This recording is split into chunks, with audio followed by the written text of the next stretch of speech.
pretty obvious what this one is. This is my Epiphone Les Paul Custom. Not my first proper guitar, but my second proper guitar.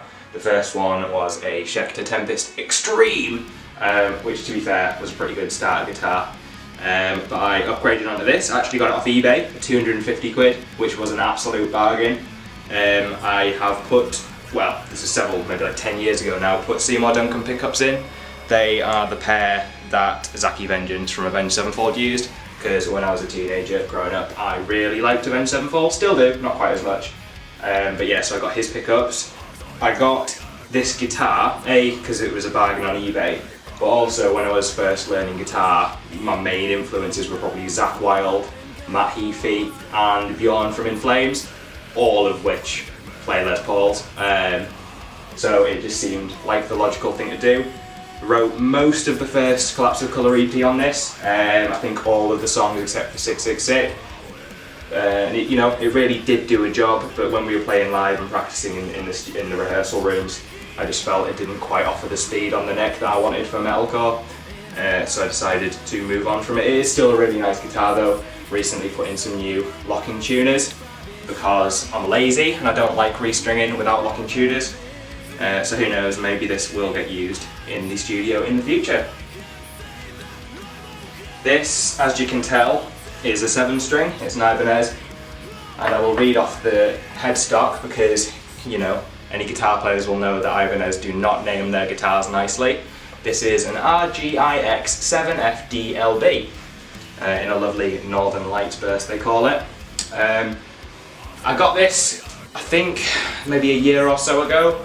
I was listening to slightly heavier music than I normally would, like Knocked Loose and stuff, and I just wanted the option to go crazy low, really. I don't know if we'll be getting this in any Collapse of Colour material. It's possible, I won't rule it out, but I wouldn't be expecting any drop G in Collapse of Colour songs. Another reason I bought this was I wanted to learn Issues songs, and then I found out that a lot of theirs are actually on an 8-string, so that was a pain in the ass. But there you go, it is a nice guitar, it plays really well, and sometimes I do like just tuning low and just having a chug, really. This is my newest and, to be honest, probably favourite guitar, Behringer Espada Standard in a lovely dashing pink. I've wanted a Behringer for quite a while. I think it was Ryan Fluff Bruce on his YouTube channel. He used to be a Behringer artist, and since I saw him playing with them, I'm just like, you know what, they're really cool, because they have a kind of traditional, almost like a Fender vibe, but then they're designed for modern metal players. So you have the playability of something like an ESP or an Ibanez, but with the looks of like a Fender. It just really appealed. Also wanted something with passive pickups. These are just the Behringer stock ferrule pickups, but they sound absolutely unreal, to be honest. The distortion, it's so tight, it's probably even tighter than the EMGs that I've got. So this may become my main guitar for Collapse of Colour shows, still deciding, but I mean, look at it, it's pink. So anyone that has seen us live or has seen the video for Hopeless will recognise this. It is the Ibanez Frix 6 FEAH, and it's the Iron Label brand.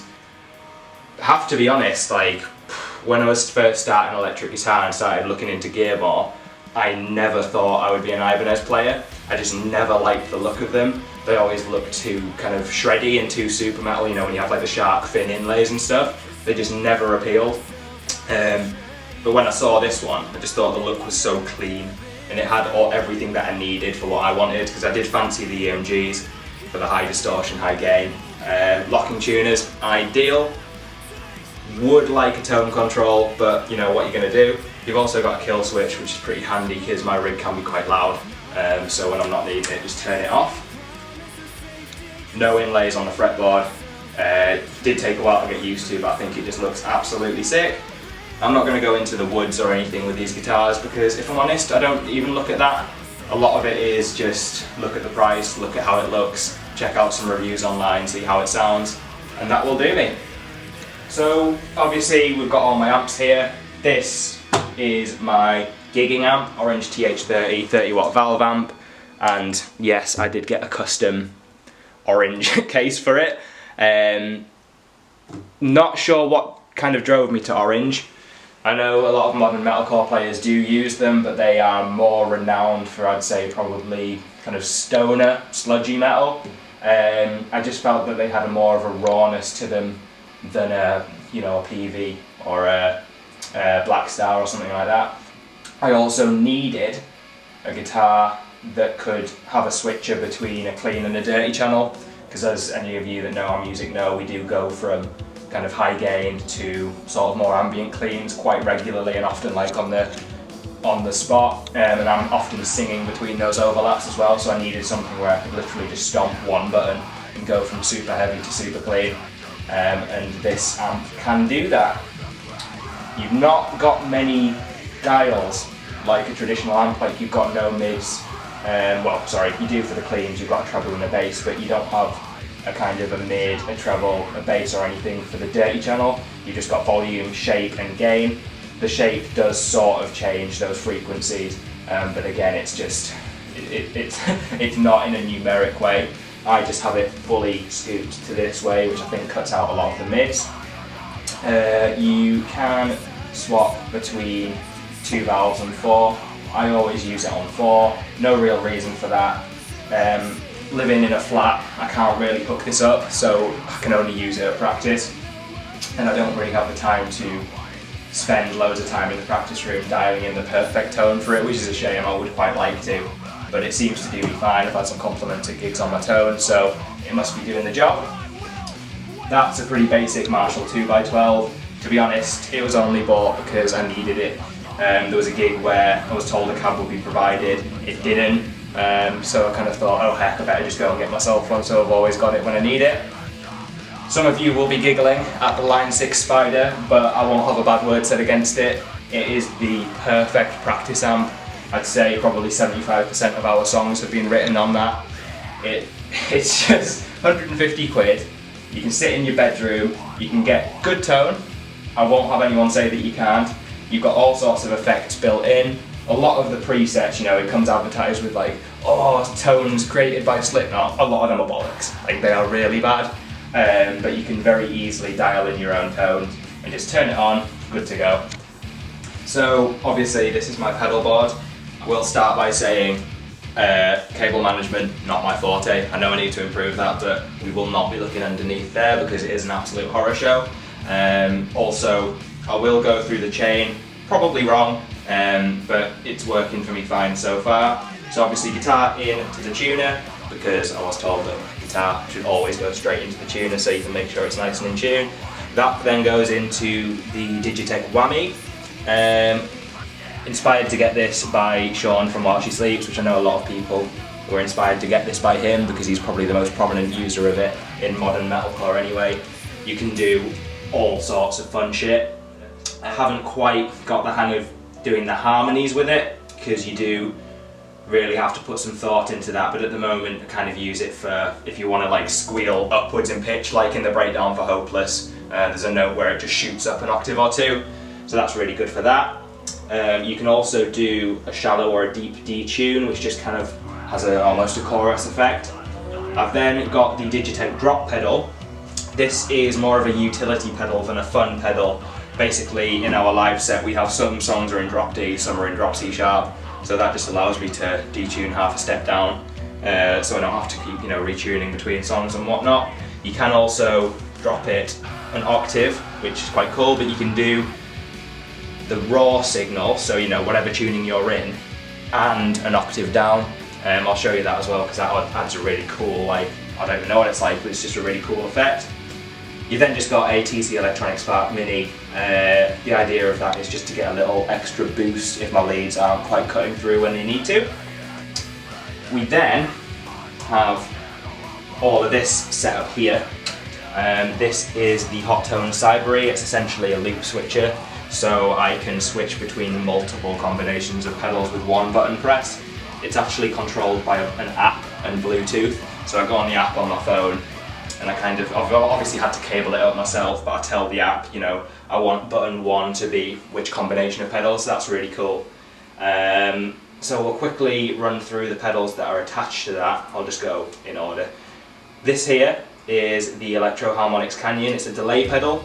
but it's like a multi-delay, so you've got various types. You've got a standard echo, you've got modulated delay. The ones that we probably use the most, I would say, modulated delay. I use that for ghosts and resiliency.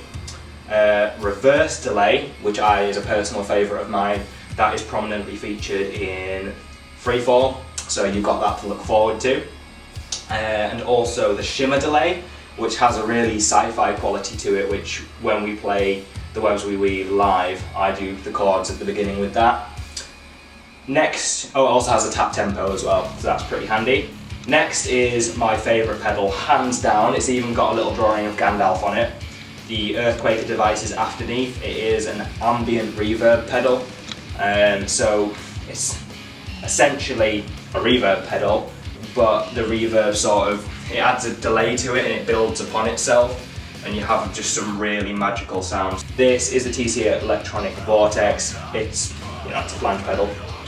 If you want to get the sound from the beginning of Cowboys from Hell, that's what you use. Or if you want to sound like you're playing guitar for the Beach Boys, that is also what you use. Mxr Six Band Eq. I use these two together with the Mxr OD808 overdrive. That just gives a clean boost, and that is my EQ. Got those because Josh Middleton from Silosis and Architects said they were what he used. I was like, yep, that'll do me.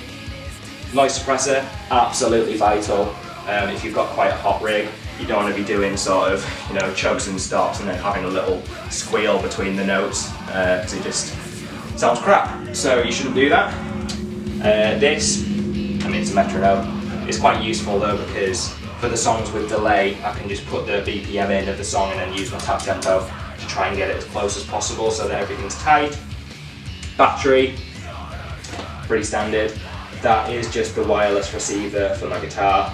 I put it on the board just to try and minimalise setup really when we do shows, because for me it's always been quite difficult, and if you've only got 5 to 10 minute changeover, getting all of my stuff set up was quite difficult, so as much of it on the board as possible, then I can just plonk it down, plug it in, and pretty much good to go. So this is the setup that I use for writing. I don't do any studio recording on it. I simply I don't know enough about it. I also don't have equipment that's kind of good enough for that. Literally 100 quid refurb laptop that I bought off a guy I know. Behringer Euphoria UMC22, which is a fairly entry-level interface. Some Alesis speakers, again, fairly cheap. Back when I first joined the band, I was literally writing songs in my head, recording them onto my phone, like played live just through my amp, recorded onto my phone. Then I'd go around to Evans and we'd record them on his setup. But that meant that any kind of additional guitar parts or lead parts, whatever, they were kind of being thrown on off the top of my head essentially. We were just sat there creating them on the spot. Whereas now I do have the ability to actually record things. I can put more thought and time into the arrangement of the songs, and I think it has shown in an improvement in some of the new material. On Ableton, Ableton is the light version. I remember they sometimes have a promo where if you get like a certain type of MIDI keyboard or whatever, you get a free license. So I bought the cheapest MIDI keyboard that I could find, which was this Akai, and it came with free Ableton light license, so that's pretty useful. I have Amplitubes for my guitar, tones and stuff. Again, it's very much function over being good. It's just for me to help me write down the songs, record them and get a feel for them. Usually we do redo stuff at Evans with his he's got a more elaborate setup and everything that we can actually focus on tones and sounds a bit more. These are microphones, obviously, all fairly standard to be fair. Shure SM58, that's my live mic. You don't really want to be sharing with whatever ones the venue have got if you can possibly avoid it, because, germs. I then got this Shure SM57 for home recording. I was using it to record some demo vocals and just so I could write my vocal lines and stuff and get a feel for them, but I did find it a bit lacking for that. Pretty good for recording acoustic guitars though, for demos.